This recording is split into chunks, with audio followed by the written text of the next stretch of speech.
Hello and welcome to APTN National News Weekend. I'm Daryl Stranger. We start in Quebec, where Magma First Nation is being refused access to their ancestral lands in nearby New Brunswick because of COVID-19 concerns. But with few cases in the region and none in the community, the hope is that an exception will be made. Tom Fenerio has more. This is the J.C. Van Horn Bridge. Thousands of cars use it to cross from New Brunswick to Quebec every day, or used to use it. Currently, it's closed to all but essential traffic. To cut it off arbitrarily without discussion of how do we work as a region, I think is wrong. It doesn't reflect how we operate. It doesn't reflect our reality. That reality for Chief Darcy Gray of Listugush First Nation is simple. Much of his community of about 2,000, located in eastern Quebec, travels 5 minutes to Campbellton, New Brunswick, daily.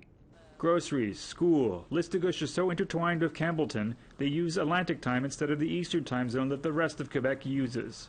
Many of our community members live on that side. It's almost like an extension of Listugush in a sense. Gray says the next closest large grocery market is 55 kilometers away, an area where cases of COVID-19 have been confirmed. New Brunswick has made a compromise to Listugush. 10 dashboard passes have been created to allow Listugush members to cross over for 2 hours. Gray says there's been some social media backlash from their neighboring Quebec community regarding what's viewed as a privilege. That didn't go over well. We were concerned that people going into Campbellton with passes would almost be going with a target on their back. Gray has reason to believe there's unrest brewing. About 400 locals from both sides of the border gathered Monday on the bridge to protest its continued closing. On May 15th, Gray wrote a letter to New Brunswick Premier Blaine Higgs requesting a meeting with him and local municipalities to look for a solution. Almost a week later, at Wednesday's press conference, Higgs said he has not read the letter. There may be discussions going on with public safety in relation to what they're actually asking for, but to have a wholesale movement back and forth, I think would be risky for us and risky for them as well at this stage. New Brunswick hasn't had a case of COVID-19 for 2 weeks. Nobody in Listugush has tested positive either. In that spirit, Gray hopes that there could be a gradual reopening soon. We need to work together. Solutions that divide us aren't helping anybody. Tom Fenerio, APTN National News, Montreal. Federal officials are being questioned about a blockade by Kanesatake Mohawks, who say they've set up a checkpoint at nearby Oka Park to protect the community as tourists and outdoor enthusiasts flock to the area. Lindsay Richardson explains. Oka Park, a green space with a promise of fresh air coveted by nearly everyone in quarantine. But the Mohawks of Kanesatake forced a change of plans for many on opening day.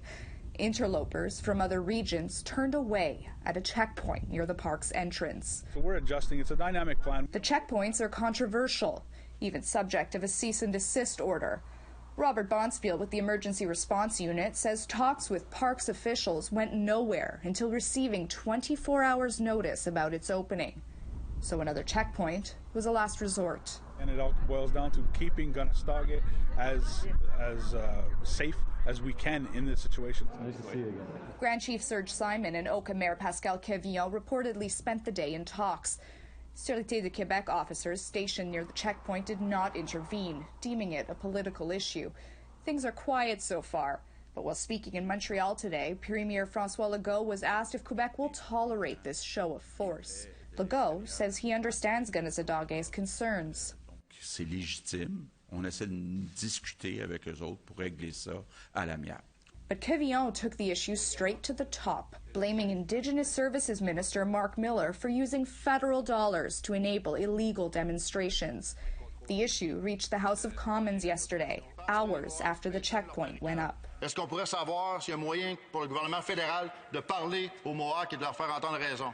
More questions came Thursday. Je dirais que c'est difficile de juger des... It's hard to judge people who are trying to protect their communities, Miller said, while adding First Nations have shown exemplary leadership in their pandemic response. Chaque fois qu'une personne d'âge avancé meurt, c'est une tragédie pour leur langue. Il faut comprendre la situation dans laquelle ils se trouvent. On parle de points de sécurité routiers. Ce ne sont pas des barricades. Seasoned activists like Ellen Gabriel see patterns. So many unknowns about this virus, and yet you play with people's lives as if you can resort to the old normal, she wrote in a Facebook post. No small-town mayor has a right to throw tantrums and threaten our rights to security. Bonspiel sees it as a responsibility. Traditionally, historically, First Nations people have never been spared by pandemic situations from the beginning of colonialism 450 years ago. He says the checkpoints will stay in place until they decide otherwise. Lindsay Richardson, APTN National News, Ganazadage, Mohawk Territory. While some businesses and recreational centers have already opened up across the country, casinos remain closed, and they are losing money by the day. One of those with their doors shut is the River Cree Resort and Casino in Enoch Cree Nation, just west of Edmonton. The casino normally brings in millions of dollars for Enoch, but has been sitting idle since March, with no money coming in. Enoch estimates that if they stay closed for 6 months, the reserve will lose $22 million in casino-generated revenue. But Chief Billy Morin says it's not just the loss of income that's hurting the community, it's also the loss of jobs. That casino laid off 900 employees in the actual operation of the casino, and 300 of them being Indigenous or Aboriginal, and about 200 of those are own band members in the whole operation. And then back on the nation, since that is our kind of bread and butter, our main source of income, it was an additional 230 people approximately laid off because of this casino closure. So that's been the biggest impact. American Democratic presidential candidate Joe Biden said that if he was elected president, he would cancel the permit for the Keystone XL pipeline expansion. Chris Stewart has reaction from Alberta. The Keystone XL pipeline expansion, which is already under construction, could carry 830,000 barrels a day from Alberta to the U.S. American presidential hopeful Joe Biden said that if elected president, he would kill the project. And that would be a big hit for Alberta. Premier Jason Kenney said if Biden was elected and kept his word, the province would go to courts to keep the project alive. I can not imagine that a U.S. president 8 months from now, 9 months from now, would require that thousands of miles of pipe be pulled out of the ground by the union workers who are now employed creating that project. So we are creating facts on the ground. But if that were to happen, obviously, we would use every legal means at our disposal to protect our fiscal and economic interests. Alberta has invested $1.5 billion in the pipeline and $6 billion of loan guarantees for the project. Kenney also said that if Democrats want to kill the pipeline, those loan guarantees would be reviewed after the American election. But Kenney believes the majority of Americans support the pipeline. I would have to assume that any U.S. administration values the Canada-U.S. trade relationship so much that they would be sensitive to costs of that nature. And but at this point, our focus is on continuing to demonstrate the widespread support that exists in the U.S. For this project that represents jobs, growth, and energy independence. Athabasca Chipewyan First Nation makes millions from the oil sands. Chief Alan Adam told APTN that if the pipeline is canceled, it will be business as usual. Well, I think if he cancels the Keystone XL, I guess nothing will really change in regards to what we've been doing here in Alberta because, we don't have too many pipelines leading out and we're landlocked with our oil and everything. And even if you invested $1.5 billion, what's the return of that if there's nothing? $1.5 billion of return of nothing is nothing, and it's a loss of 1.5. American President Trump has already approved the $14 billion pipeline. Chris Stewart, APTN National News, Edmonton. Hey, it's time for a short break, but coming up, we'll show you one mother's determination to save her daughter from Vancouver's downtown east side during this pandemic.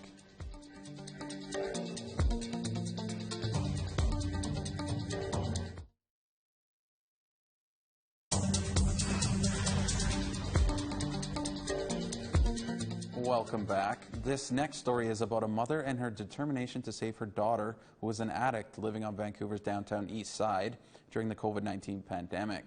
Tina House brings you this story, Faith's story. A warning, this story does contain graphic images and content that may be disturbing to some viewers. Faith Rose Alexis was born on March the 8th, 1982 in Bella Coola, BC. Her mother, Mavis Benson, was just 16 years old at the time.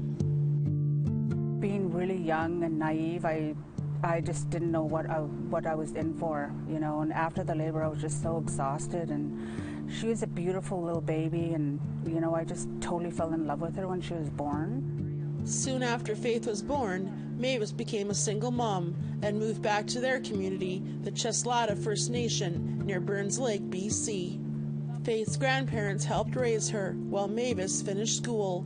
It was the stability in Faith's young life that she yearned for, and she thrived as she learned about her culture. She knows how to snare rabbits. I don't know how to do that.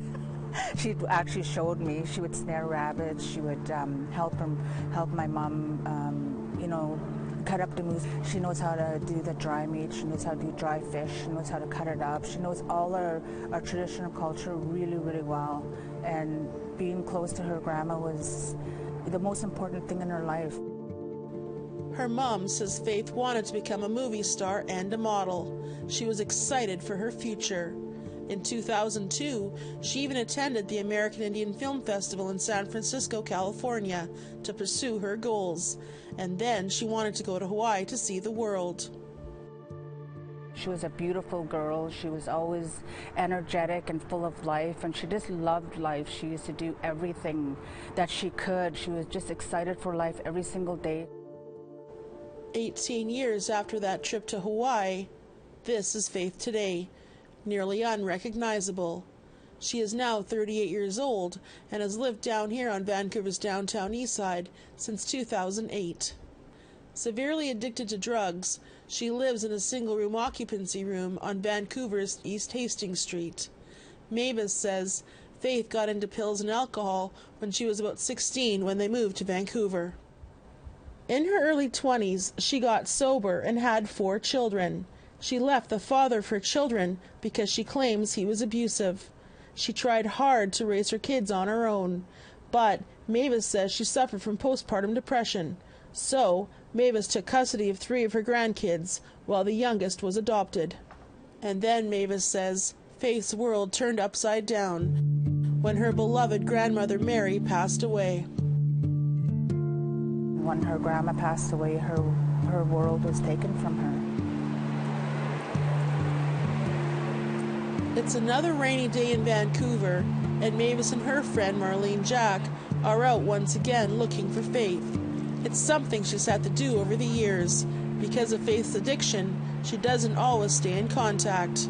Except this time, there's more of an urgency. With the COVID-19 pandemic, she's scared and worried for her safety, especially living here on Vancouver's downtown east side, where social distancing orders are not being followed.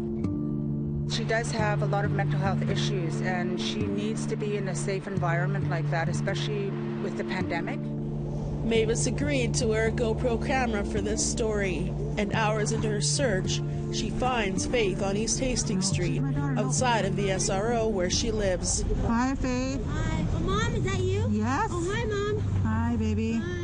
Faith says she has just returned from the hospital and claims that she was tested for COVID-19. However, she was discharged even though she has gaping open wounds on both her arms and hands. How come they didn't even look at your arms and wrap your arms? No, I know. But they didn't anyway. They discharged me. They told me they cough gets worse to come back. You sound pretty bad. Yeah. Faith is just now one of the thousands of people who are living in poverty, and down here, addiction is just a way of life. She agreed to be filmed to show the reality of what it's like living in places like this. Hey, my girl. Hi. Where's your light? Oh. For Faith, years of addiction and not taking care of herself has resulted in poor health and a weak immune system, making her a perfect target for COVID-19. This is Faith's room. It's infested with bed bugs and cockroaches and piles of garbage and clothes. The shower is totally filled with clothes and debris, making it unusable. Look at that. Oh my goodness. Admittedly heavily addicted to drugs and dealing with mental illness, every day it's the same, finding drugs and doing drugs. For addicts like her, the pandemic has changed everything, and basic frontline services are no longer available.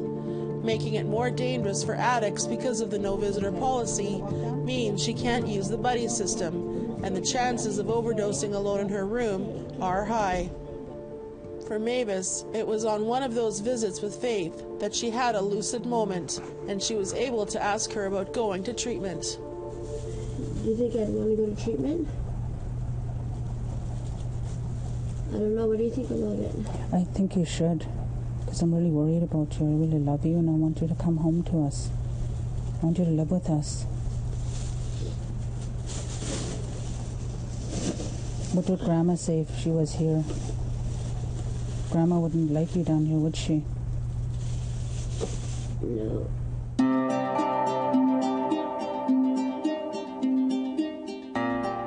It's been a really difficult struggle for Mavis all these years, as she herself is a residential school survivor, and her parents are also residential school survivors.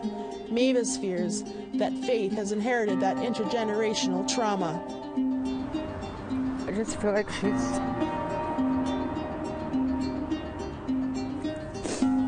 dead inside. You know, when I go see her and I talk to her, she's just absolutely dead. It's not the Faith that I knew. No, it's not the Faith that I raised. After months of advocating for her daughter, Mavis was finally able to get Faith's psychiatrist to certify her under the Mental Health Act, which means police can pick up Faith to take her to the hospital. Mavis has been calling the police every day for the last 2 weeks to go get her, but so far they haven't. So she keeps trying. Well, basically the police haven't picked her up yet. She is in her room now. And finally, on April the 10th, she was admitted to St. Paul's Hospital. Now it's a fight to keep her in there, at least until her wounds heal, and hopefully she agrees to go to treatment. Meanwhile, Mavis received funding from her band to hire a hazmat team to clean Faith's room to the cost of $3,800. The stress of it all has taken its toll on Mavis. I'll never leave her. I just need her to know that. And I'll always be here for her. And I love her no matter what. And then, there it was, mixed in amongst a pile of debris in Faith's room. Mavis found a poem that her daughter wrote. Could it finally be the answers to so many of her questions about how did it get so bad for her daughter? And here on this beautiful beach at sunset, Mavis finally found the strength to read Faith's heartfelt words. When my grandma died, so did I. My world, my heart, my soul she was. Grandma, please come back. I will follow you only. No more lonely road. No more noise. No more anger. And no more self-hate in my head. I will pull through. I will. I hear karma calling. It's bad, 'cause I'm bad. I'm confused. And I don't know why. I had no choice to be here. There was no exit button. None. There's still no exit button. So please don't come here. Please, please don't come here. For now, Faith remains in hospital, sober and COVID-free at the moment. And as the sun sets on another day, Mavis prays her daughter finally gets the help she so desperately needs. Tina House, APTN National News, Vancouver.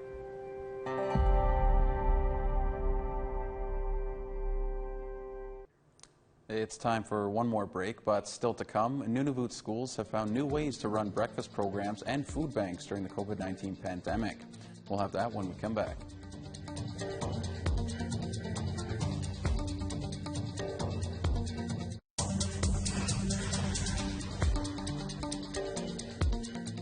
Welcome back. 70% of Nunavut Inuit school kids go hungry at some point during the year, 25% of them regularly. Many Nunavut schools run breakfast programs and food banks to help. So what happened when COVID-19 forced school closures? People found new ways to help out. This from APTN's Kent Driscoll. It never gets this quiet at the Jomi school. At least, it didn't until COVID-19 measures closed the playgrounds and the schools. Nunavut schools don't just teach. For many, it is the place they go where they know there will be something to eat. Jason Rochon is a student support assistant at Iqaluit's Jomi Elementary School. I run a breakfast program already when schools are open, and I have a food bank for children so they can kind of just grab food and leave for lunch or evenings, and I know how much they use those kind of programs. No school means no school breakfast and no school food bank. So Rochon got together with friends, got $25,000 from the Territorial Inuit Association, some donated warehouse space, and started handing out breakfast bags. And we thought breakfast in a bag would be safest because we could assemble it and just there'd be less contact and we could do a lot of social distancing and make sure anybody who wanted breakfast could have access to breakfast. All over Nunavut, other communities are doing the same. In Arctic Bay, a nearby mining company donated caribou. Residents made soup to distribute. They're doing breakfast bags too. Arctic Bay has 300 students. They're giving out 200 breakfast bags a day. Back in Iqaluit, the program is being well used. There are just over 1,300 students in Iqaluit. One day we had 549, one day we had 200, some days we have 400, some days 180. It depends on the wind and the weather. The 25 grand from NTI only goes so far. They've received donations of all sizes from all over to keep this pop-up breakfast program going. There is some hope for the future, though. The federal government added $25 million to the Nutrition North food subsidy for remote communities as a COVID-19 response. Since they did, the price of 4 liters of milk in Iqaluit has dropped from $8.99 to $4.99, nearly in half. If they can halve the price of milk during a crisis, imagine what they could do if they applied that thinking to Nunavut's ongoing food crisis. Until then, the schools will have to keep feeding the children, whether or not the schools are open. Kent Driscoll, APTN National News, Iqaluit. That does it for your APTN National News Weekend show. We leave you with signs that spring is in full effect and summer is just around the corner. I'm Daryl Stranger. Have a safe and healthy weekend.